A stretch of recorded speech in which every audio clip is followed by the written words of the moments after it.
नमो भगवते केशवचन्द्राय।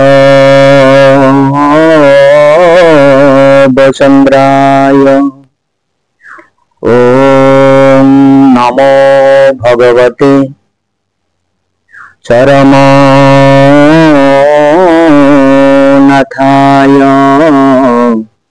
ओम नमो भगवते यदुनन्दनाय।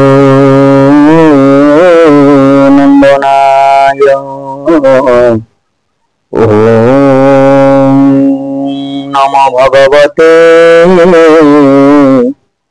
सुकान्तिसुताय।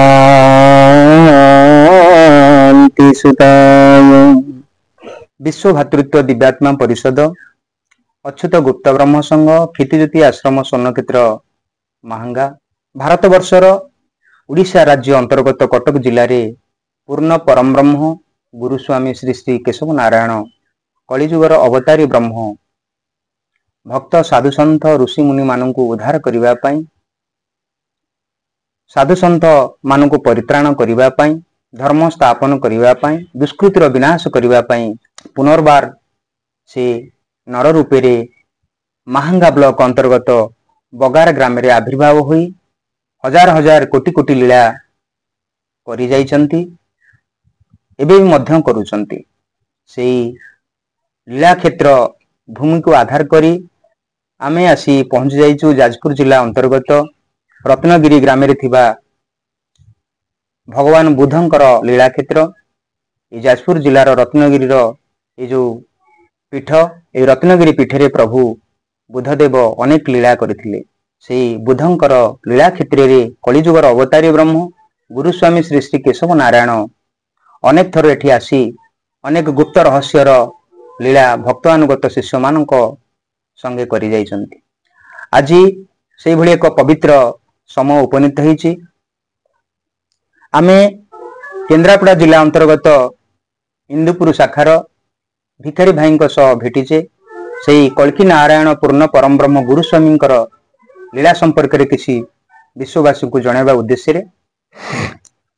भिखारी भाई गुरुस्वामी प्रणाम। गुरुस्वामी स्वर्णक्षेत्र महांगारे जितेबाला प्रभु आविर्भाव हो लीला करुथिले, आपण किभली भाबरे जानिले, किभली भाबरे आपण को जीवन रे अनुभव कले जे प्रभु महांगारे जन्म लाभ करिसंती, आविर्भाव होइसंती, लीला करुसंती, आपण किभली भाबरे प्रभु को अनुभव कले, किभली भाबरे आपण जानि परले? तो अनेक गुरु मानक गति के जाइथिले, हेले अनेक गुरुंकर शिष्यता लाभ करिया पई हेले मो भितरे से प्रेरणा आसिला नाही। कहीं मु अनुभव कली मो जीवन रे गुरु निश्चिंत अछंती, हेले सदगुरु पाइया पई मु अनेक बार चिंतारे मु भावे जीवन रे आसी गुरु ग्रहण करी ए जीवन को अतिबाहित करी। अनेक गुरु को पाखकु जाई अनेक संधान गुरु को पाखकु गला परे गुरुंकर जो आदेश नियम नीति मते कहीं मन को छुईला भाया लगिला ने। मु भाबिली मु तो एकला जाई नथिली, अनेक गुरु गति आमे स्वामी स्त्री जाइथलु। गला परे मो अनुभव कली मु सदगुरु पाई परिबिनी कि कली जुग रे से भला गुरु कोन आसी नांती।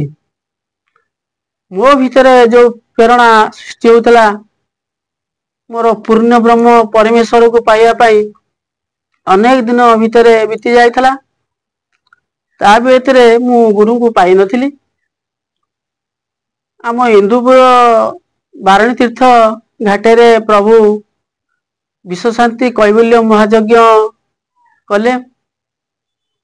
अवश्य जब कले सेतबेले मोर विवाहर गोटे वर्ष होइतला।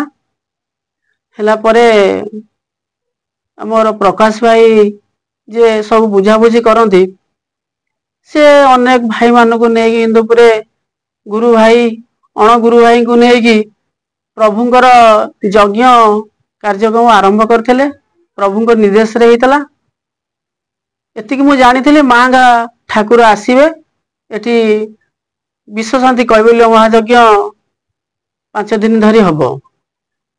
ତାରି ଭିତରେ ପ୍ରଭୁଙ୍କର ଯଜ୍ଞ ଆରମ୍ଭ ହେଲା ଭିତରେ ମୁଁ ପ୍ରଭୁଙ୍କ ଯଜ୍ଞରେ ଆସି ପହଞ୍ଚିଲି। ଅନେକ କାର୍ଯ୍ୟକ୍ରମ ଭିତରେ ଆମେ ରହି ପ୍ରଭୁଙ୍କର କାର୍ଯ୍ୟକୁ ବାହିଲୁ। ତା ଭିତରେ ପ୍ରଭୁ ଆସିକି ଆମର ଇନ୍ଦୁପୁରେ ମାଳି ଘରେ ତାଙ୍କରି ଘରେ ପ୍ରଭୁ ରହିଲେ। 8-10 ଦିନ ରହିଲେ, ମୋର ମନେ ପଡୁନାହିଁ। ରହିଲା ପରେ ଯଜ୍ଞ ହେଲା। ଯଜ୍ଞରେ ପ୍ରଭୁଙ୍କୁ ସେଇ ଚତୁର୍ଦ୍ଧା ମୂରତି ଦେଖି ମୁଁ ମନେ ମନେ ଭାବିଲି, ଏଇ ଠାକୁରଙ୍କୁ ଗୁରୁ କଲେ ମୋ ଜୀବନ ସାର୍ଥକ ହବ। ମୁଁ ଜୀବନରେ ଆଉ ଚରମ ପ୍ରାପ୍ତି ହେବି ବୋଲି ଅନୁଭବ କଲି। ହେଲେ ସେଇଟା ଆମେ ଚରମ ପ୍ରାପ୍ତି ହବୁ କି ନ ହବୁ ସେଟା ସେଇ କଥା ପ୍ରଭୁ ଜାଣନ୍ତି। ହେଲେ ଅନୁଭବରେ ମୁଁ ଅନୁଭବ କଲି ଯେ ଏହି ମୋର ଗୁରୁ, ଏହି ମୋର ସର୍ବ। ତାପରେ କିଛି ଦିନ ପରେ ଲୋକ ଆମ ଗାଁରୁ ଯାଇ ଧାରା ନେବାକୁ ଗଲେ। ମତେ ମନା କରୁଥିଲେ ଅବଶ୍ୟ। ମୁଁ ତାଙ୍କ ସେଇତେବେଳେ ପେଟ୍ରୋଲ ଟେମ୍ପୁ ଥିଲା। ମୁଁ ସେ ପେଟ୍ରୋଲ ଟେମ୍ପୁରେ ପ୍ରଭୁଙ୍କ ଧାରା ନବାକୁ ଯାଇନଥିଲି ଅବଶ୍ୟ। ମୁଁ ପ୍ରଭୁଙ୍କୁ ସ୍ୱର୍ଣ୍ଣ କ୍ଷେତ୍ର ମାଟି ମାଡିବି, ପ୍ରଭୁଙ୍କୁ ଦର୍ଶନ କରିବି, କଥା ପଦଟି ହେଇକି ଆସିବି ବୋଲି ଚିନ୍ତା କରୁଥିଲି। ତାପରେ ଆମ ଗାଁରେ ଗୁରୁ ଭଉଣୀ, ଗୁରୁ ଅପା ମାନେ ଯୋଉ ଯାଇଥିଲେ, ଅନେକ ଭାଇ ଭଉଣୀ ଯାଇଥିଲେ, ଧାରା ନେଲେ। ମୁଁ ଧାରା ଗ୍ରହଣ କଲି। ଧାରା ଗ୍ରହଣ କରି ସାରିଲା ପରେ ଘରକୁ ଫେରିଲି। ଘରକୁ ଫେରିଲା ପରେ ମୋ ମା ମତେ କହିଲେ, ଆରେ ତୁ ଠାକୁର କେଶବ ଚନ୍ଦ୍ରଙ୍କର ଧାରା ଆଣିଛୁ, ସେ ଏତେ ଚାର ଠାକୁର, ତୁ ସେ ଚାରରେ ରହିପାରିବୁ ତ? ମୁଁ ସେଠୁ କହିଲି, କଣ ମାନେ ମୁଣ୍ଡରେ ଗୋଟେ ଚଡକ ପଡିଗଲା। ଠାକୁରେ ଧାରା ନେଲେ କଣ ଚାର? ଆଉ ଠାକୁର ଯୋଉ ବିଧି ବିଧାନରେ ଧାରା ଗ୍ରହଣ କରି ଦେଇଥିଲେ, ତାରି ଭିତରେ ଅନୁଭବ କଲି, ଆ ଭିତରେ ଆଚରଣ କିଛି ଅଛି। ଆଉ ଧର୍ମ ଧାରା ନେବା ପୂର୍ବରୁ ଧ୍ୟାନ ପ୍ରାର୍ଥନା, ସାଷ୍ଟାଙ୍ଗ ପ୍ରଣାମ, ସତ୍ସଙ୍ଗ, ଯଜ୍ଞ ଏସବୁ ଯିବାକୁ ପଡିବ, କରିବାକୁ ବି ପଡିବ। କିଛି ଦିନ ଗଲା, ଆମର ତ ଘର ନଥିଲା। ଦାଦାଙ୍କ ଘରେ ଆମେ ଧାରା ଗ୍ରହଣ କରି ଧାରା କଲୁ। ତାପରେ ଧୀରେ ଧୀରେ ଘର ଖଣ୍ଡିକ ହେଲା। କିଛି ଦିନ ଗଲା ପରେ, ତାପରେ ପ୍ରଭୁଙ୍କ କତିକି ସାଇକେଲରେ ମୁଁ ଯିବା ଆସିବା କଲି। ଆଉ ଯିବା ଆସିବା ଭିତରେ ପ୍ରଭୁ, ସେତେବେଳେ ମୁଁ କାମ ଆଲମିରା ଫେବ୍ରିକେସନ କାମ କରୁଥିଲି।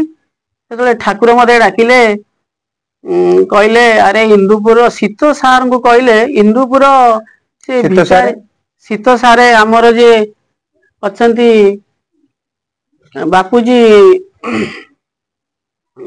ଶିଶୁ ମନ୍ଦିରରେ ସାର୍ ଅଛନ୍ତି। ସାର୍, ସେ ସାର୍ ଙ୍କୁ କହିଲେ, ଠାକୁର କହିଲେ, ଆଉ ସେ ଇନ୍ଦୁପୁର ଭିକାରୀ କି କହିବ, ସ୍ୱର୍ଣ୍ଣ କ୍ଷେତ୍ରରେ କିଛି କାମ ବାକି ଅଛି, ଆଉ ସେ କରିବ। ସେତେବେଳେ ମୁଁ ଘରେ ଥିଲି। ଫୋନ ଯେତେବେଳେ ଠାକୁରେ କଲେ, ସେତେବେଳେ ଫୋନ ଆମ ସ୍ତ୍ରୀ ଉଠେଇଲେ। ଉଠେଇଲା ପରେ ସେ କହିଲେ, ଏବେ ଯାଇଛନ୍ତି ଏଇଠିକି, ଆସିଲେ ଫୋନ କରିବେ, ଆମେ ତ ଜାଣିପାରୁନୁ କିଏ କହୁଛ। ତାପରେ ଫୋନ ଯେତେବେଳେ ଆସିଲା, ମୁଁ ସେତେବେଳେ ଘରେ ସେତେବେଳେ ଆସି ସାରିଥିଲି। ଫୋନ ଉଠେଇଲି, ଠାକୁର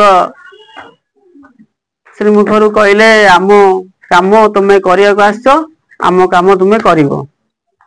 ସେଠୁ ମୁଁ କହିଲି, ପ୍ରଭୁ ଆପଣଙ୍କ କାମ ମୁଁ କେବେ କରିବି? ସେଠୁ ଠାକୁର କହିଲେ, ବୁଧବାର ଦିନ ଆପଣ ଆସିବେ। ବୁଧବାର ଦିନ ଆପଣ ଆସିଲେ, ଆପଣଙ୍କ ବୁଧବାର ଦିନ ଆସିଲେ ଆମ କାମ କରିବ। ବୁଧବାର ଦିନ ବହୁତ କାମ ବ୍ୟସ୍ତ ଭିତରେ ଥାଇକି ବୁଧବାର ଦିନ ଗଲି। ପ୍ରଭୁ ଦେଇଥିବା କଥାକୁ ରକ୍ଷା କରି କହିଲି, ପ୍ରଭୁ ଆଉ ଆପଣ କହିଥିଲେ ଆସିବା ପାଇଁ, ମୁଁ ଆସିଛି। ଆଉ କଣ କହୁଛନ୍ତି କୁହନ୍ତୁ? ଠାକୁର ସେଠୁ କହିଲେ, ତୁମେ ପରା ଆମ କାମ କରିବାକୁ ଆସିଛ, ଆମ କାମ କରିବ। ସେଠୁ ମୁଁ କହିଲି, ପ୍ରଭୁ ଆଜି ତ ଆପଣ କହିଥିଲେ ଦେଖା କରିବାକୁ, ମୁଁ ଦେଖା କରିବାକୁ ଆସିଛି। ହେଲେ କୋଉ ଦିନ କହିଲେ ମୁଁ ଆସିବି, ବାର ଠିକ କଲେ। ଠାକୁର କହିଲେ, ବୁଧବାର ଦିନ ତମେ ଆସ। ବୁଧବାର ଦିନ ଆସିକି କାମ କଲି। କାମ କରିବା ଭିତରେ ଯେତେବେଳେ ଗାଁରେ ଆଶ୍ରମରେ କାମ କରିଲି ସେତେବେଳେ ଓଲ୍ଡିଂ କାମ ଯେତେବେଳେ ଆରମ୍ଭ ହେଲା ଓଲ୍ଡିଂ ର କରେଣ୍ଟ ତ ଅଧିକା ପାୱାର ସେଠୁ ଗାଁରେ ବହୁତ କ୍ଷତିଗ୍ରସ୍ତ ହେଲା ଲାଇଟ ଦବଦବ ହେଲା ଟିଭି ଫିଭି ଏମିତି ଚାଲିଲାନି ଗାଁ ଲୋକ କମ୍ପ୍ଲେନ କଲେ ତମେ ଏଠି କାମ କରିପାରିବନି ଆଉ ଆମର ଏଠି ଲାଇନ ଟ୍ରବୁଲ ହଉଛି ଆଉ ତାପରେ ଏଇଭଳିଆ କିଛି ଦିନ ବିରକ୍ତ ଭାବ ଆସିଲା ଲୋକଙ୍କର ତାପରେ ଆମେ ପ୍ରଭୁଙ୍କୁ ଜଣେଇଲୁ ପ୍ରଭୁ କହିଲେ ତୁମେ କାମ କର ବ୍ରଜବାସୀ ଭାଇ ଜଣେ ଆସିକି ମୋ ଉପରୁ ବିରକ୍ତ ହେଇକି ମେସିନ ପତ୍ର ଫୋପାଡି ଦେବେ ବୋଲି କହିବା ତାପରେ ଆମକୁ ମାରିବାକୁ ଉଠିଛି ତାପରେ ଏକଥା ପ୍ରଭୁଙ୍କ କାନକୁ ଗଲା କଥାଟା ଗଲା ପରେ ଠାକୁରେ ଆମକୁ ମୁଁ ଆଉ ସେ କଥାରେ ଆଉ ଏତେ ଗୁରୁତ୍ୱ ଦେଲିନି ମୁଁ ଭୁଲି ଯାଇଥିଲି ଆମକୁ ଏତେ ଠାକୁର ଭଲ ପାଆନ୍ତି ବୋଲି ଆମେ ଜାଣିନୁ ଠାକୁର ସେଠୁ ଶୁଣିଲେ କି ଜାଣିଲେ ଆମେ ସେ କଥା କହିପାରିବୁନୁ ଠାକୁର ମତେ ଡାକିଲେ ଛବି ଭାଇ ହାତରେ କହିଲେ ସେ ଇନ୍ଦୁପୁର ଭିକାରିକି ଡାକିବ ଆଉ ତାଙ୍କ ସାଙ୍ଗରେ ଗୋଟେ କଥା ଅଛି ଏଇଭଳିଆ ଦିନ ପରେ ଦିନ 2 ଦିନ 3 ଦିନ ଗଡିଗଲା ଛବାଇ କହିଲା ଆରେ ଭିକା ତତେ କହିଥିଲି ଠାକୁରଙ୍କୁ ଦେଖା କରିବା ପାଇଁ ଆଉ ଠାକୁର ଯଦି ମତେ 3 ବାର କହିଲେଣି ଆଉ ତୁ ଯାଉନୁ କାହିଁକି ମୁଁ କହିଲି ଆଉ ମୁଁ ତ କାମ ବ୍ୟସ୍ତରେ ଅଛି ଆଉ ତମେ ତ ଏଇ ମଣି ଧରିକି ଆସିଲଣି ଆଉ ମୁଁ କେମିତି ଯିବି ହଉ ଠିକ ଅଛି ଆଉ କାଲିକି ଯିବା କାଲିକି ଯାଉ ଯାଉ ବି କାଲି ବି ଡେରି ହେଇଗଲା ତା ଦିନକୁ ଏମିତି ହେଇଯାଇ ମୁଁ କହିଲି ଠିକ ଅଛି ଆଜି ବି ଡେରି ହେଇଗଲାଣି ସନ୍ଧ୍ୟା ବେଳକୁ ଯିବା ସନ୍ଧ୍ୟା ବେଳକୁ ସବୁ ପ୍ରିପାରେସନ ବାହାରିକି ପ୍ରଭୁଙ୍କୁ କତିକି ଗଲି ପ୍ରଭୁ ଘର ଭିତରେ ବସିଥିଲେ ଜିରୋ ଲାଇଟ ଜଳିଛି ମୁଁ ତ କେବେ ସେ ଠାକୁର ଘର ଭିତରୁ ଯାଇନଥିଲି ମୁଁ ସେଦିନ ପ୍ରଥମ ଥର ଗଲି ଗଲା ପରେ ଠାକୁର ବସିଛନ୍ତି ସେ ଗୋଟେ କଣ ସାଇଡ ୟା ପୂର୍ବରୁ ଆଗରୁ କେବେ ସ୍ଥୂଳରେ ଆପଣ ଠାକୁରଙ୍କୁ ସେ ଘରେ ଦର୍ଶନ କରିନଥିଲେ ଦର୍ଶନ କରିଥିଲି ଘର ଭିତରକୁ ଯାଇନଥିଲି ବାହାରେ ଦର୍ଶନ କରିଥିଲେ ଆଜ୍ଞା ବାହାରେ ଦର୍ଶନ କରିକି ଆସେ ଘର ଭିତରେ ଯେତେବେଳେ ଦେଖିଲି ମୁଁ କହିଲି ଠାକୁର କାହାନ୍ତି ଏ ଘରେ ତ କଣ କିଛି ଜଣା ପଡୁନି ଜିରୋ ଲାଇଟ ଜଳିଛି ଦେଖିଲା ଠାକୁର ସେଠି ବସିଛନ୍ତି ତାପରେ ମୁଁ ଦେଖିଦେଲି ହଁ ଠାକୁର ଯେତେବେଳେ ଲାଇଟ ପଡି ଜାଣିପାରିଲି ଠାକୁର ବସିଛନ୍ତି ବୋଲି ଦେଖାଗଲା ମୁଁ ଦେଖିଲି ଠାକୁରଙ୍କୁ ବସିଲି ଠାକୁର ମତେ କହିଲେ ତୁମେ କଣ ଆମ ଉପରୁ ରାଗିଛ ଆଉ ତମକୁ ଏତେ ଥର କହିଲା ପରେ ବି ଆମକୁ ଆସିଲ ନାହିଁ ମୁଁ କହିଲି ନାଇଁ ପ୍ରଭୁ ରାଗି ନାହିଁ ଆଉ ଦିନ ବେଳା ତ ଶହ ଶହ ଲୋକ ଧାଡି ବାନ୍ଧିଛନ୍ତି ମୁଁ କେମିତି କଣ ଆସିକି ଆପଣଙ୍କୁ ଦର୍ଶନ କରିଛି ଦର୍ଶନ କରିବି ଠାକୁର ସେଠୁ କହିଲେ ହଉ ଠିକ ଅଛି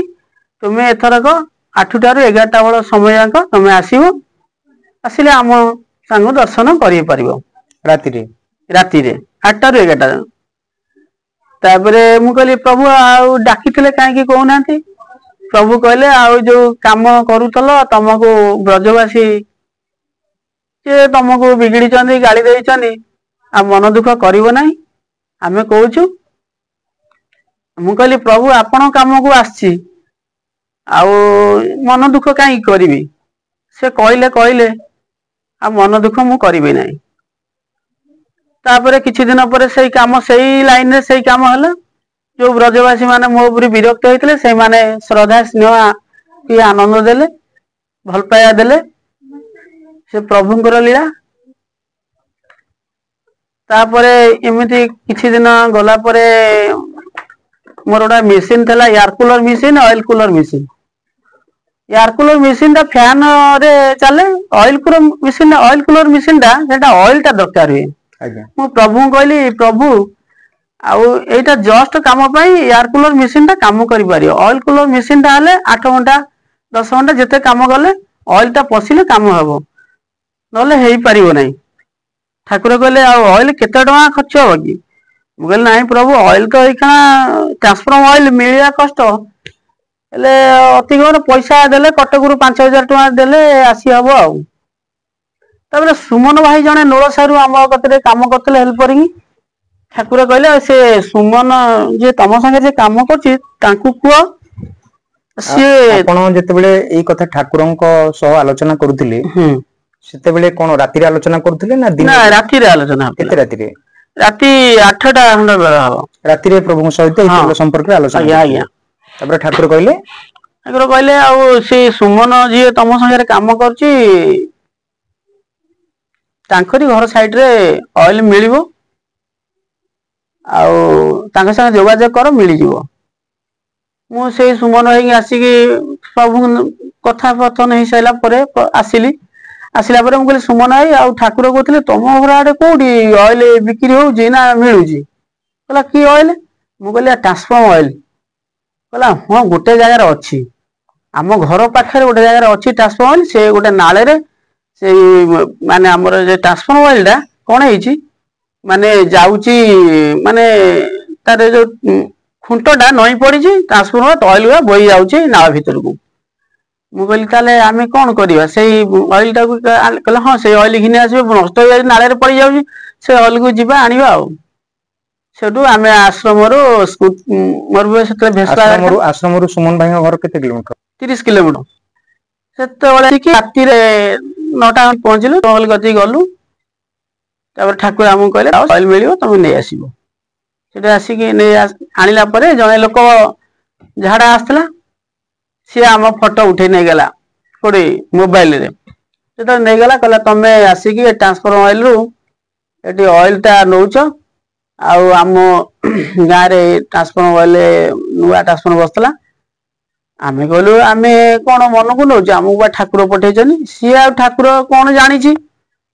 ତାପରେ ନେଇ ସାରିଲା ପରେ ସିଏ ଆମକୁ ଫଟୋ ଉଠେଇ ଦେଲା, 3ଟା 4ଟା ଫଟୋ ଉଠେଇ ଦେଲା। ଉଠେଇଲା ପରେ ଆମେ ତେଲ ଫେଲ ଲୋଡ କରିକି ତାଙ୍କ କତିକି ଆଇଲୁ। ତାଙ୍କର ଗୋଟେ କେବିନ ଅଛି ପାନ ଦୋକାନ, ସେଠି ଆଇଲୁ। କହିଲେ ତମେ କୋଉ ସାହସରେ ଆସିକି ଏଠି ତେଲ ନେଲ? ବିରକ୍ତ ହେଲା, କହିଲା ଠିକ ଅଛି ତମକୁ ଥାନାରେ ଦିଆହବ, ଆଉ ତମ ଯୋଉ ଫଟୋ ଉଠେଇକି ଆମେ ରଖିଛୁ। ମୁଁ କହିଲି ହଉ ଠିକ ଅଛି ଭାଇ, ଯଦି ଫଟୋ ଉଠେଇ ରଖିଛ ଦବ, ଆମେ କୋଉଠୁ ନେଇକି କଣ ବେପାର କରୁଛୁ? ଆମେ ପ୍ରଭୁଙ୍କ କାମରେ ଆଶ୍ରମରେ କାମ ହବ, ଠାକୁର ଆମକୁ ପଠେଇଲେ ଏଇ ସାଇଡରେ ଅଏଲ ମିଳୁଥିବ ଦେଖ, ଚେଷ୍ଟା କଲେ ମିଳିଯିବ। ଆମେ ଆସିଛୁ ନବା ପାଇଁ। ଆଉ ଯଦି ତମେ କହୁଛ ଫଟୋ ଉଠେଇଛ, ଆଉ ତ ଫଟୋଟା ଆମକୁ ଦେଖଉନା। ଦେଖେଇଲା ବେଳକୁ ଫଟୋ ଭିତରେ ତା ମୋବାଇଲରେ ଆଉ ଫଟୋ ନାହିଁ। ସେ ଆଶ୍ଚର୍ଯ୍ୟ ହେଇଗଲା, କହିଲା ମୁଁ 3 ପିସ୍ ଫଟୋ ଲୋଡ କରି ରଖିଲି, ଫଟୋ କୁଆଡେ ଗଲା? ତାପରେ କହିଲା ନାଇଁ, ମୁଁ କହିଲି କାଇଁ କୋଉଠି ଫଟୋ ଉଠେଇଛ? ଆମେ ଆଉ ଫଟୋ ତ ଉଠେଇନା। ଏଇଆ କହିକି ଆମେ ଅଏଲ ଧରିକି ରାତିରେ ପଳେଇ ଆସିଲୁ ଆଶ୍ରମ। ରାତି ଆସିକି 11ଟା ଖଣ୍ଡେ ବେଳେ ଖାଇ ପିଇକି ପହଞ୍ଚିଲୁ ସୁମନ ଭାଇଙ୍କ ଘରେ। ପହଞ୍ଚିଲା ପରେ ଭୋରୁ ଭୋରୁ ସେ ଲୋକଟି ଆସିକି କହୁଛି ଭାଇ ଆଉ ମୁଁ କହିଲି ବୋଧେ କୋଉ ଥାନା ଫାନା ଦେଇଛ ନା ଆମକୁ ବୋଧେ ସିଏ ଲୋକ କହିଲା ନାଇଁ ରେ ଭାଇ ସେ କଥା ନୁହଁ, ମୁଁ ରାତି ଆଉ ଶୋଉନାହିଁ। ମୁଁ କହିଲି କଣ ହେଇଛି ଭାଇ? କହିଲା ଆଉ ମତେ ମାନେ ମନ ଭିତରେ ଖାଲି ବିଚଳିତ ହଉଛି, ମୁଁ ସ୍ୱର୍ଣ୍ଣ କ୍ଷେତ୍ର କି ଯାଇକି ସେ ପ୍ରଭୁଙ୍କୁ କ୍ଷମା ପ୍ରାର୍ଥନା ମାଗିବି। ପ୍ରଭୁ ଆଉ କି ଭୁଲ କଲି ତାଙ୍କୁ କହିକି ଆଉ ମୁଁ ରାତିରେ ଆଜି ଶୋଇପାରୁନି। ମୁଁ ଭୋରୁ ଉଠି ଗାଧେଇ ମୁଁ ନୂଆ ସାଇକେଲ ଟା କିଣିଥିଲି, ମୁଁ ଧରିକି ଆସିଲି। ସ୍ୱର୍ଣ୍ଣ କ୍ଷେତ୍ରକୁ ଯିବି, ପ୍ରଭୁଙ୍କୁ କ୍ଷମା ପ୍ରାର୍ଥନା ମାଗିକି ଆସିବି। ସେଠୁ ମୁଁ ପ୍ରାର୍ଥନାରୁ ଫେରୁଛି, ସିଏ ସେଠୁ ଭୋରୁ ଯାଉଛି। ମୁଁ କହିଲି ଭାଇ ତମେ ଏତେ ସକାଳୁ କୁଆଡେ, ଏତେ 30 କିଲୋମିଟର ବାଟରୁ ତମେ ପଳେଇ ଆଇଲଣି? କହିଲା ଭାଇରେ ମୁଁ ଆଉ ରାତିରେ ଶୋଇପାରୁନାହିଁ, ଏଇଭଳିଆ ପରିସ୍ଥିତି। ଆଉ ମୁଁ ଠାକୁରଙ୍କୁ ଆସିଛି ମୁଁ କ୍ଷମା ମାଗିବାକୁ। ମୁଁ କହିଲି କଣ ତମେ ଦୋଷ କଲ କ୍ଷମା ମାଗିବ? କହିଲା ନାଇଁ ତମ ମାନଙ୍କୁ ଯୋଉ ଅଟକେଇଲି, ତମ ଫଟୋ ଉଠେଇଲି, ଫଟୋ ତ ମିଳିଲାନି। ତାପରେ ଏଇଭଳିଆ ପରିସ୍ଥିତି, ମୋ ରାତି ସାରା ମୋ ଦେହ ଭଲ ଲାଗୁନାହିଁ। ମୁଁ କେମିତି କଣ କ୍ଷମା ମାଗିକି ଯିବି ଆଉ ତମକୁ ଦେଖା କରିବି। ତାପରେ ମୁଁ ବହୁତ ଖୁସି ଲାଗିଲା, ମୁଁ କହିଲି ମାନେ ଆମେ ତ ନିରୀହ ପ୍ରାଣୀ। ଆଉ ଏ ଭୁଲ ତ ଆମ ଜୀବନରେ କରିବା କଥା ନୁହଁ। ଯେତେବେଳକୁ ଦରକାର ହେଲା ଠାକୁର ସେଠୁ ପ୍ରତିଶ୍ରୁତି ଦେଲେ ଏଇ ଜିନିଷ ଏଇଠି ମିଳିବ। ଏଇ ତ ଭୁଲ କରିଦେଲୁ। ତାପରେ ଯାଇ ହଉ ସେ ପିଲାଟି ଆସିକି ଆମକୁ ହସିକି କଥା ପଦେ କହିକି ପ୍ରଭୁଙ୍କ କତିକି ଗଲା ଦର୍ଶନ କରିକି। ସେତେବେଳେ ଠାକୁର ଉପରେ ଥିଲେ। ସେ ଠାକୁରଙ୍କ କତିକି ଗଲା, ମୁଁ ଆଉ ଦେଖି ନାହିଁ ଠାକୁରଙ୍କ କତିକି ତଳେ ପାଦୁକାଙ୍କୁ ଦର୍ଶନ କଲା କି ସ୍ଥୂଳରେ ଠାକୁରଙ୍କୁ ଦର୍ଶନ କଲା, ମୁଁ ଆଉ ସେଇଟା ଅନୁଭବ କରିପାରୁନି। ସେ କହିଲା ମୁଁ ଠାକୁରଙ୍କ କତିକି ଯାଉଛି ଆସିବା ପାଇଁ। ଏଇଭଳିଆ କାମ ଯେତେବେଳେ ହେଲା, ପ୍ରଭୁ ଅଫିସ ଆମକୁ 450 ଟଙ୍କା ଦିଅନ୍ତି। ଯେତେବେଳେ ଠାକୁରେ ମତେ ସଦାବେଳେ ଦର୍ଶନ କରିବାକୁ ଗଲେ, ଠାକୁର ମତେ କହନ୍ତି ତମେ 8ଟାରୁ 11ଟା ପ୍ରତ୍ୟେକ ଦିନ ଆସିବ, ଆମ କତିକି ଆସିବ। ମୁଁ କହିଲି ହଉ ଠିକ ଅଛି। ଆଉ ଗଙ୍ଗା ଭାଇ ଥାଆନ୍ତି ଆଉ ମତେ କିଛି କହନ୍ତି ନାହିଁ। ସେ ଜାଣନ୍ତି ଭିକା ଏଇ ଆଶ୍ରମରେ ସବୁ କାମ କରୁଛନ୍ତି। आमको किसी रोकावट करते आम जा प्रभु को दर्शन करी प्रभु सागरे कथा विपद हो फिर ठाकुर जो निद लगे ठाकुर कहते कौन निद लगुच शोब कि आ जाओ शोई पड़ ठाकुर कहते आ सबुदिन टे आसुना कौन मु कहे प्रभु होल्डिंग काम कर टाल लगुच शोई पड़ुची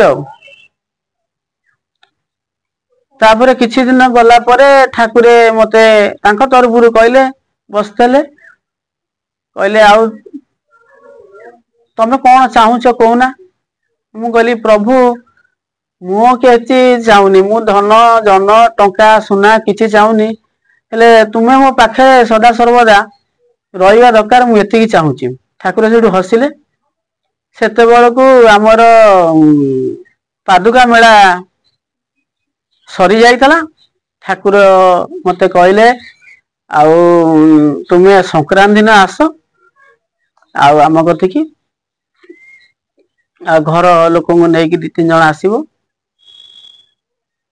आसिले आमको देखा कर आसिकी मुझे गली कहली प्रभु आ संक्रांति लोक भिड़ थे मु फिर आउट साइड रे जाएंगे मु प्रभु को पचारे प्रत्येक राति जो आपण ठाकुर पाखक जाती 11 रु ना 8 रु 11 भितर सेठी ठाकुर सहित किसी आलोचना करती ना ठाकुर पाखे बसिक रुहती से रूम रे ठाकुर गति आलोचना करिवार कथा ठाकुर पचारे बापा बोऊ आउ भाई भौणी परिवार घर यही सब कथा आलोचना करती हेले यही कथा मते थरे दी थर कहछनी मु कहली हमर दी भाई आउ मु मझिया बापा अछंती माँ अछंती दी भौणी एक कथा ठाकुर मु प्रभु कही प्रभु आपण तो अंतर्जामी आउ आपण कौन जानी ना आम परिवार केते आमे आपण आमको सेटा पचारुचनी ठाकुर कहले नाई तम मुहर टी आमे शुणु कहूना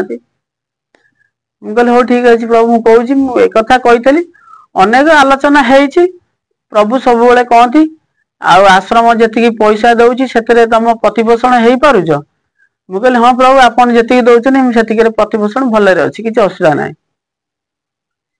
आउ ठाकुर श्रीपाद को से दिन संक्रांति दिन मते कहले तले मु जाई प्रभु पचारि पचारा पर प्रभु मते कहले तुम जाई तले बसता पादुका घरे आमे डाकिले तुम आसो आमे स्वामी स्त्री बापा बोऊ झील जाइलु आश्रम रु मु घर को आसली आसला पर पादुका मंदिर बसची प्रभु सेठु डाकिले रजा कहले जाओ सी भिकारी डाक रजा आसिक मत डाकिले कहले भिकाई आउ ठाकुर रजा आज्ञा रजा स्वर्ण क्षेत्र रजा आज्ञा किए कौन तम भाई ना कौन नीरो भाई की कहले हाँ नीरो भाई की ठाकुर कहले आउ से तले बसचंती आउ डाकिबो तापरे मते डाकिले नीरो भाई कहले भिकाई आउ प्रभु तुमको डाकुचंदी आस मु आसिली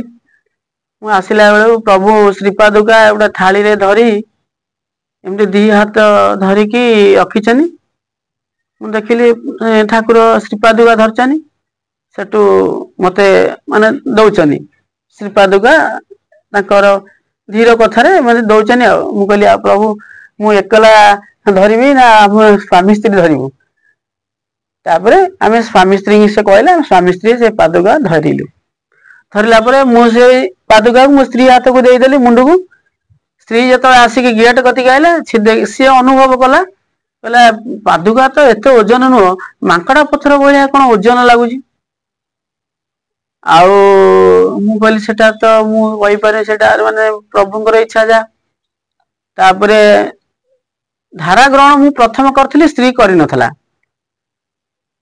मु ताको 10 बार कहली प्रभु को धारा नहीं जा आमे स्वामी स्त्री ठाकुर को सेवा करिया जीवन अतिबाहित करिया आउ सी कहते आउ पिला छुआ मु केमिति नेबी आउ मु कहली किछि नाही गाधे पाधे गोटे प्रणाम है आउ तोर किछि करिया नै ठाकुर को एतिगला गाधे पाधे ठाकुर गोटे प्रणाम हो किछि दिन गला परे से तापरे निजे निजे बुझी तापरे धीरे धीरे धीरे धीरे एबे प्रभु को सेवा ठीक से करूची दुख सुख संसार भितर बंची आउ ଆଉ ଯୋଉ ମାଲିକର ଆଶା ଥିଲା ଆମେ ଗୋଟେ 3 ଲକ୍ଷ ଟଙ୍କାର ମେସିନ୍ କିଣି ଦୋକାନ କରିକି ଗୋଟେ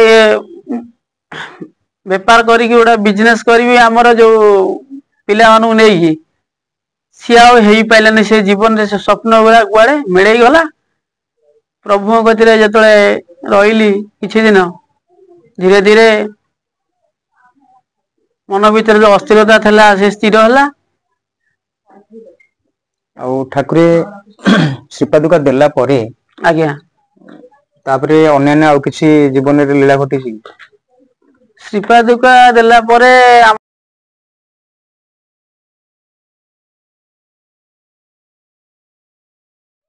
ନାଇଁ ଆମେ ଠାକୁର ସେତେବେଳେ କେଶବ ସାମଲ ଆମର ଥିଲେ ସେକ୍ରେଟାରୀ ଥିଲେ। ସେ କହନ୍ତି ଯେ ସବୁବେଳେ ସର୍ଟକଟ ରେ କାମ କରିବାକୁ। ମୁଁ ଯାଇ ଠାକୁରଙ୍କୁ କହିଲି, ମୁଁ କହିଲି ପ୍ରଭୁ ଆଉ କେଶବ ଭାଇ କହୁଛନ୍ତି ଆଉ ପଇସା ନାହିଁ, ଆଉ କେମିତି କାମ କରିବା, ତମେ ଏଇ କାମ ଟା ଏମିତି କର। ଆଉ ମତେ ସେଇଟା ଭଲ ଲାଗୁନି, ଯେହେତୁ ଆମେ ଗୋଟେ ମିସ୍ତ୍ରୀ। ଆମେ ଗୋଟେ ସ୍ୱର୍ଣ୍ଣ କ୍ଷେତ୍ର କାମ ଟା କେମିତି ଭଲ କଲେ ଆମକୁ ଟିକେ ଭଲ ଲାଗିବ, କି ଆମ ପ୍ରଭୁଙ୍କୁ ଟିକେ ଭଲ ଲାଗିବ। ସେଇ ମନ ଭିତରେ ନେଇକି ଏକଥା ଯେତେବେଳେ ଚିନ୍ତା ଆସେ, ଆପଣଙ୍କୁ ଆସିକି ଥରେ ଦିଥର ମୁଁ ଆପଣଙ୍କୁ କହିଛି, ପ୍ରଭୁ ଆଉ ପଇସା ଏଇଭଳିଆ ଅସୁବିଧା ରହୁଛି। ଆପଣ ବି ନିଜେ କହିଲେ ନାଇଁ ପଇସା ଯଦି ଦରକାର ଆମ କତିରୁ ପଇସା ନେଇଯିବ, ଆଉ କିଛି ଅସୁବିଧା ନାହିଁ, ମାଲ ମେଟେରିଆଲ ଆଣ। ଠାକୁରଙ୍କ କତିରୁ ଛବାଇ ପୁଅ ସିଏ ଥିଲେ, ଠାକୁର ତ ପଇସା ଦିଏ ନଥିଲେ। ଠାକୁର କହିଲେ ଛବାଇ ପୁଅକୁ କହିଲେ ଆଉ ପଇସା 50,000 ଆଉ ଟଙ୍କା ଦିଅ, ଆଉ ସିଏ ମାଲ ମେଟେରିଆଲ ଆଣିବେ। ଆବିର୍ଭାବର ଯିଏ ଭାଇ ଜଣେ, ତାଙ୍କ ନାଁ କଣ ସିଏ ଆମ ସାଙ୍ଗରେ ଯାଇଥିଲେ କଟକ, ମାଲ ମେଟେରିଆଲ ଆଣିଲୁ। ଠାକୁର ବି ପଇସା ଦିଅନ୍ତି ଆମକୁ, ବାଟ ଖର୍ଚ୍ଚ, ଖାଇବା ଖର୍ଚ୍ଚ। ଏଇଭଳିଆ ସବୁ ଦେଇକି ପ୍ରଭୁଙ୍କ କାମ କଲା ଦିନରୁ ମନରେ କେତେବେଳେ କାମ ସରିବ ସେ ଚିନ୍ତା ନାହିଁ, କି ଆଘାତ ଗୋଟେ ଜିନିଷ ଲୁହା କାମ କଲେ ଗୋଟେ ଆଘାତ, ସେଇଟା ନାହିଁ। ଏବେ ଆପଣ ସ୍ୱର୍ଣ୍ଣକ୍ଷେତ୍ର ବଡଦାଣ୍ଡରେ ସେଇ ଓଲ୍ଡିଂ କାମ, ମାନେ ସେ ଯୋଉ ଓଲ୍ଡିଂ ର କଣ କଣ କାମ ଆପଣ କରୁଥିଲେ ସ୍ୱର୍ଣ୍ଣକ୍ଷେତ୍ର ବଡଦାଣ୍ଡରେ? ପ୍ରଭୁଙ୍କର କାମ ଯେତେକ ଗେଟ୍ ସବୁ ବନା ହେଇଛି, ଗେଟ୍ କାମ ହେଇଛି। ସମାଧି ପୀଠରେ ବେଶୀ କିଛି କାମ ନହେଲେ ବି ଅଳ୍ପ କିଛି କାମ ହେଇଛି। ମାଉସୀ ମା ଘର କାମ କିଛି ହେଇଛି। ପ୍ରଭୁଙ୍କର ବାପୁ ମାଙ୍କ ମନ୍ଦିରର 2ଟା ଗେଟ୍ ହେଇଛି। ପ୍ରଭୁଙ୍କର ରଜ ଦୋଳି ଆମେ ଗୋଟେ ବନେଇଥିଲୁ, ଅଶୋକ ଭାଇ ଯୋଉ ଭୁବନେଶ୍ୱରରେ ଅଛନ୍ତି, ସେ ମତେ କହିଲେ ବିକା ଭାଇ ଆଉ ତମେ ଗୋଟେ ରଜ ଦୋଳି ବନେଇ ପାରିବ ଠାକୁରଙ୍କ ପାଇଁ? ମୁଁ କହିଲି ହଁ ବନେଇଦେବି। ସେଠୁ ସେ କହିଲା ହଉ ଠିକ ଅଛି, ଯେତେ ପଇସା ଖର୍ଚ୍ଚ ହବ ଆମେ ଖର୍ଚ୍ଚ କରିବା, ଆଉ ରଜ ଦୋଳି ଗୁଟା ବନେଇବା। ମୁଁ କହିଲି ହଉ ଠିକ ଅଛି, ରଜ ଦୋଳି ଯଦି ବନେଇବାକୁ କହୁଛ, ଆଉ ମାଲ ମେଟେରିଆଲ ପାଇଁ ମତେ ଦିଅ ପଇସା, ମୁଁ କଟକରୁ ଆଣିବି। କଟକରୁ ଷ୍ଟିଲ ଝଞ୍ଜିର, ଷ୍ଟିଲ ର ସବୁ ଜିନିଷ ଆଣିଲି, ଗଦି ଆଣିଲି। ତା ଫ୍ରେମ ତିଆରି ହେଇକି ପ୍ରଭୁଙ୍କର କାମ ଝୁଲଣା ହେଲା। ତାପରେ ରଜ କାଲି ଅଛି, ସକାଳ ରାତି ପାଇଲେ ରଜ, ଆମେ ରାତିରେ କାମ କରୁଛୁ। ସେଠୁ ଠାକୁରଙ୍କୁ କହିଲୁ ନାଇଁ ଆମେ କାମ କରୁଛୁ, ଠାକୁର ସେଠୁ ଆମେ କାମ କରିବାକୁ ଯାଇଛୁ, ଠାକୁର ସେଠୁ ଆମକୁ ଖାଇବା କଥା ପଚାରିଲେ। ଖାଇବା କଥା ଯଦି ପଚାରିଲେ, ସେଠି ଆମର ସେବକାରୀ କିଏ ଭାଇ ଥିଲେ ଜଣେ, ଆମକୁ ପୋଡ ଗୋଟେ ପିସ୍ ଆଣିଦେଲେ, ଆମେ ଖାଇଲୁ। ଖାଇକି ରାତି 12ଟା ଖଣ୍ଡେ ରଜନୀଗନ୍ଧା ଫୁଲ ମାରିକି, ଝୁଲଣ ଟା 7 ଦିନ 8 ଦିନ ଲାଗିଲା ମତେ କରିବାକୁ। 7-8 ଦିନରେ ଝୁଲଣା ଶେଷ ହେଇଗଲା। ମୁଁ ବହୁତ ମାନେ ଭାବର ସହିତ ଝୁଲଣ ଟା ବନଉଥିଲି ପ୍ରଭୁଙ୍କର। କି ଗୋଡ ବାଜିବନି, କି ବାଇ ମିଷ୍ଟେକ ରେ କି ଗୋଡ ବାଜିବନି, କଣ ଆମେ ଏମିତି ଗୋଟେ ଚିନ୍ତାଧାରା ମୁଁ କରିକି ତ୍ୟାଗ ନିଷ୍ଠାରେ ପ୍ରଭୁଙ୍କ କାମଟି କରୁଥିଲି। ମୁଁ ସେତେବେଳର କଥା କହୁଛି। ତାପରେ ଏମିତି ହେଲା, ଠାକୁରଙ୍କୁ ମୁଁ ଯାଇକି 12ଟା ରାତିରେ ଠାକୁର ଶୋଇ ନଥିଲେ। ମୁଁ କହିଲି ପ୍ରଭୁ ଆଉ ଝୁଲଣା କାମ ତ ଆମେ ସାରିଦେଲୁ, ଆଉ ଆପଣ ଟିକେ ସମୟ ଦେବେ, କାଲି ଟିକେ ଝୁଲଣାରେ ରଜରେ ବସିବେ। ପ୍ରଭୁ ସେଠୁ କହୁଛନ୍ତି ଆମକୁ ସମୟ କାହିଁ ଆମେ ବସିବୁ। ମୁଁ କହିଲି ନାଇଁ ପ୍ରଭୁ କାଲି ଯାହା ବି ହେଲେ ଆପଣ ବସିବେ। ହଉ କହିଲେ ଠାକୁର ଆମକୁ କହିଲେ ହଉ ବସିବା ଆଉ। ତାପରେ ମତେ ଠାକୁର କହୁଛନ୍ତି ଆଉ ତମେ 3ଟା ରାତିରୁ ଗାଧେଇ ପାଧେଇକି ପଳେଇ ଆସିବ। ମୁଁ କହିଲି ହଉ ଠିକ ଅଛି, ମନ କଥା ମନେ ଅଛି। ତାପରେ ମନ ଭିତରେ ଅସ୍ଥିର, ପ୍ରଭୁ କହିଛନ୍ତି 3ଟା ରାତିରୁ, ନିଦ ନାହିଁ। ହଉ ଠିକ ଅଛି, 3ଟା ରାତିରୁ ଉଠିକି ଗାଧେଇ ପାଧେଇ ପ୍ରଭୁଙ୍କ କତିକି ଗଲା ବେଳକୁ ପୂଜକ ମାନେ ପ୍ରଭୁ ବସିଛନ୍ତି ଝୁଲଣା ଦେହରେ, ପୂଜକ 10-12 ଜଣ ପୂଜା ଦଉଛନ୍ତି, ଦେଖିଲା ଆଉ କେହି ନାହାନ୍ତି ପୂଜକ। ସେଠୁ ମୁଁ ଗଲି, ପ୍ରଭୁଙ୍କର ସାଧାରଣ ପୋଷାକ ପରିଧାନ କରିଛନ୍ତି। ତାପରେ ମୁଁ ଦେଖିଲି ପ୍ରଭୁଙ୍କ ପାଦ ଦିଟା ଟୋଟାଲି ଫାଙ୍କା। ସେତେବେଳେ ମୁଁ କଣ କଲି, ମୁଁ କହିଲି ଆଗେ ପ୍ରଭୁଙ୍କୁ ପ୍ରଣାମ ହେଇକି ମୁଁ ତାଙ୍କ ପାଦ ଦେହରେ ହାତ ପୁରେଇବି। ତାଙ୍କ ପାଦକୁ ଟୋଟାଲି ଏମିତି ଧରିକି ରଖିଲି, ହାତ ମାଇଲି। ମୁଁ କହିଲି ପ୍ରଭୁ ପାଦ କହନ୍ତି ଟାଣ କି କଣ, ଦେଖିଲା ଫୁଲଠୁ ଆହୁରି ମାନେ କୋମଳ ଲାଗିଲା ମତେ। ମୁଁ ହାତ ମାଇଲି, ଏ ମନ ଭିତରେ ବହୁତ ଖୁସି ଲାଗିଲା, ପ୍ରଭୁ ମତେ ଟିକେ ଅନଉଛନ୍ତି ଟିକେ ଟେରେଇ। ତାପରେ ହାତ ମାରିକି ତାପରେ ପ୍ରଣାମ ହେଲି। ତାପରେ ମୁଁ ବହୁତ ସମୟ ଚିନ୍ତା କରେ ପ୍ରଭୁଙ୍କର ଖୋଲା ପାଦ ଟିକେ ଦର୍ଶନ କରିବାକୁ, ହେଲେ ସେଇଦିନ ହିଁ ମତେ ଗୋଟେ ସୁଯୋଗ ମିଳିଲା। ସେ ପ୍ରଭୁଙ୍କ ପାଦ ତଳେ ହାତ ପୁରେଇଲି, ଦି ପାଦକୁ ଦି ହାତରେ ଧରିଲି। 10 ମିନିଟ କି 7 ମିନିଟ ଖଣ୍ଡେ ଧରିଲି। ଧଇଲା ପରେ ପ୍ରଭୁ ପ୍ରଣାମ କଲି, ଝୁଲଣା ଝୁଲେଇଲି। ହେଲେ ପ୍ରଭୁ ହସିଲେ ଟିକେ। ଆଉ ତା ଦିନ ମତେ ଟିକେ ଜର ହେଇଗଲା, ମତେ ଲାଗିଲା, ମୁଁ କହିଲି ମତେ କାହିଁ ଜର ହେଇଗଲା। ତାପରେ ମୁଁ ଘରକୁ ପଳେଇ ଆସିଲି। ହଁ, ଘରକୁ ପଳେଇ ଆସିଲି ଭିତରେ ମୁଁ ସେଠୁ ମୁଁ କହିଲି ଆଉ ମୁଁ ଓଲ୍ଡିଂ କାମ କରିବି ନାହିଁ, ଏହା ଚିନ୍ତା କରିକି ତାପରେ ମୁଁ କହିଲି ପ୍ରଭୁ ଆଉ ଗୋଟେ ଟେମ୍ପୁ ମତେ ଦରକାର। ସକାଳେ 5:30 ହବ, ପ୍ରଭୁ ଉପରେ ସୂର୍ଯ୍ୟଙ୍କ ଆଡକୁ ଅନେଇକି ବସିଛନ୍ତି ପୂର୍ବ ଦିଗକୁ, ଶୀତ ଦିନ। ମୁଁ ସେଠୁ ପ୍ରଭୁଙ୍କ କତିକି ଗଲି। ଗଙ୍ଗା ଭାଇ କହିଲା ଏତେ ସକାଳୁ କୁଆଡେ ଯିବୁ ରେ? ମୁଁ କହିଲି ନାଇଁ ଟିକେ ପ୍ରଭୁଙ୍କ କତିରେ କଥା ଅଛି। ଆଉ ପ୍ରଭୁ ବସିଛନ୍ତି, ଚାଦର ଗୁଡା ଘୋଡେଇକି ପୂର୍ବ ଦିଗକୁ ଅନେଇ ବସିଛନ୍ତି। ମୁଁ ପ୍ରଭୁଙ୍କ କତିକି ଗଲି, ପ୍ରଣାମ ହେଲି। ପ୍ରଣାମ ହେଲା ପରେ ପ୍ରଭୁ କହିଲେ କଣ କହୁନା? ମୁଁ କହିଲି ନାଇଁ ପ୍ରଭୁ, ଆସିଥିଲି କଣ ଆଉ ମୁଁ ଆଉ ଓଲ୍ଡିଂ କାମ କରିବିନି ବୋଲି ଚିନ୍ତା କରୁଛି। ଏ ଆଖି ପାଖି ଖରାପ, ଆଉ ଏ କାମ 20-25 ବର୍ଷ କରିକି ଆଉ ମନର ବଳ ଭାଙ୍ଗି ଗଲାଣି। ଆଉ ଗୋଟେ ଗାଡି ଆଣିଲେ, ଟେମ୍ପୁ ଆଣିଲେ, ମୁଁ ସତ୍ସଙ୍ଗ ଯଜ୍ଞ ଏଇ ଯୋଉ ଆମର ଯିବା ଆସିବା ହଉଛି, ପରିବାର ଯିବେ, ଗୁରୁ ଭାଇ ଭଉଣୀ ଯିବେ। ଠାକୁର କହିଲେ ହଉ ଠିକ ଅଛି ଆଣିବ ଆଉ। ମୁଁ କହିଲି ପ୍ରଭୁ ଆଉ ପଇସା ପତ୍ର ନାହିଁ। ଠାକୁର କହିଲେ ଆଉ ବୁଧବାର ଦିନ ଆଣିବ ଗାଡି ଆଉ। ତାପରେ ବୁଧବାର ଦିନ ଆଣିବାକୁ ହେଲେ, ତାପରେ ଠାକୁର କହିଲେ ଆଉ କମ୍ପାନୀ ସବୁ କୋଉ କଲର ଗାଡି ଆସୁଛି? ମୁଁ କହିଗଲି ଧଳା, କଳା, ହଳଦିଆ। ତାପରେ ନାଲା କହିଲି, ନାଲା ଯୋଉଠି କହିଲି ପ୍ରଭୁ କହିଲେ ନାଲା ଗାଡି ବୁଧବାର ଦିନ ଗାଡି ଆଣିବ। ମୁଁ କହିଲି ପ୍ରଭୁ ପଇସା ନାହିଁ। ଠାକୁର କହିଲେ ଆଉ ବୁଧବାର ଦିନ ତ ତମେ ଆଣିବ। ଆଉ ମୁଁ କହିଲି ପ୍ରଭୁ ପଇସା ତ ନାହିଁ, କଥା ତେବେ ଟଙ୍କାଳେ ବି ନାହିଁ, କେମିତି ଗାଡି ଆସିବ? ତାପରେ ଗାଡି କଥା ହଉ ଜଣେ ବ୍ୟକ୍ତି ଗୋଟେ ମାଧ୍ୟମରେ ମତେ ସାହାଯ୍ୟ କଲା, ପଇସା ଦେଲା। ସେଇ ପଇସାରେ ମୁଁ ଗାଡି 50,000 ଟଙ୍କା ଦେଇକି ଆଣିଲି। ତାପରେ ଠାକୁରଙ୍କ କତିକି ଆଣିଲି, ଠାକୁରଙ୍କୁ କହିଲି।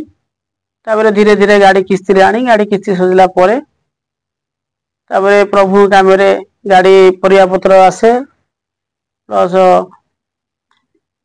ସତ୍ସଙ୍ଗ ଯଜ୍ଞକୁ ଆମେ ଯାଉ। ଆଉ ଲୀଳା ତ ପ୍ରଭୁଙ୍କ ବିଷୟରେ ଅଛି, ଆଉ ସମୟ ଜୀବନରେ ସବୁ ମୋ ଅନ୍ତରାତ୍ମାରେ ଘଟି ଯାଇଛି, ସବୁ ଅଲୌକିକ ଘଟିଛି। ଯାହାକୁ ଆଜି ସମାଜ କହିଲେ ସମାଜ ବୁଝିବା ପକ୍ଷରେ ଠିକ ହେଇପାରିବନି। ଅଲୌକିକଟା ଅଲୌକିକ ଭିତରେ ରହିଛି। ତାପରେ ଠାକୁରେ ଯେତେବେଳେ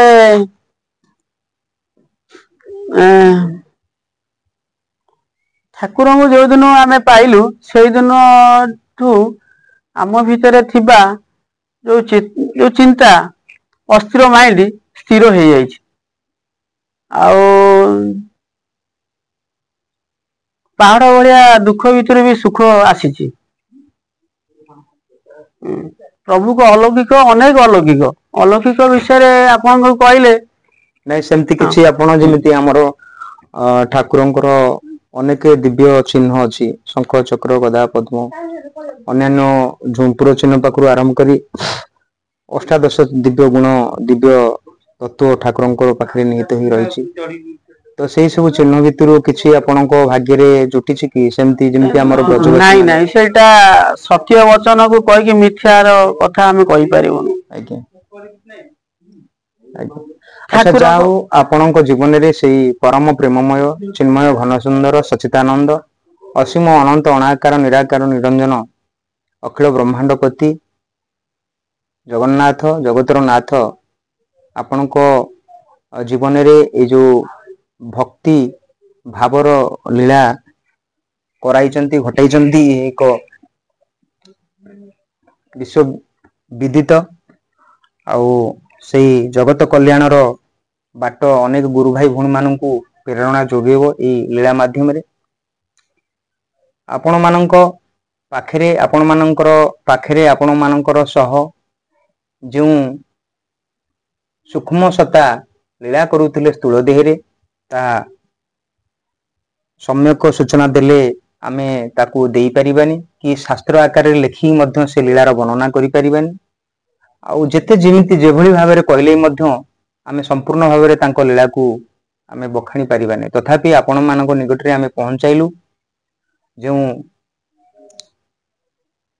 परम पुरुष पूर्ण परम ब्रह्म कर लीला तो आलोचना जे कि स्वर्ण क्षेत्र महांगार बगारे रे प्रभु आविर्भाव होई भक्त अनुगत शिष्य साधु संत ऋषिमुनि मानक सह कोटि कोटि हजार हजार लीला करथिले सेति मध्यरो आमे केन्द्रापड़ा जिला अंतर्गत इंदुपुर ग्रामर भिकारी भाईंको सह आमे आलोचना करूथिले प्रभुंकर पाखरे रही जो कर्म करूथिले स्वर्ण क्षेत्र बड़दांडे रे से कर्म भितरे तांको जीवन रे अनेक लीला आपण मानकु आमे अवगत कराइलु आउ आशा करूछु आपण माने सेई परम प्रेमंकर लीला श्रवण करी आनंद अनुभव करने सह जगतर कल्याण हो समस्ते सुख शांति बसवास करंतु गुरुस्वामी प्रणाम।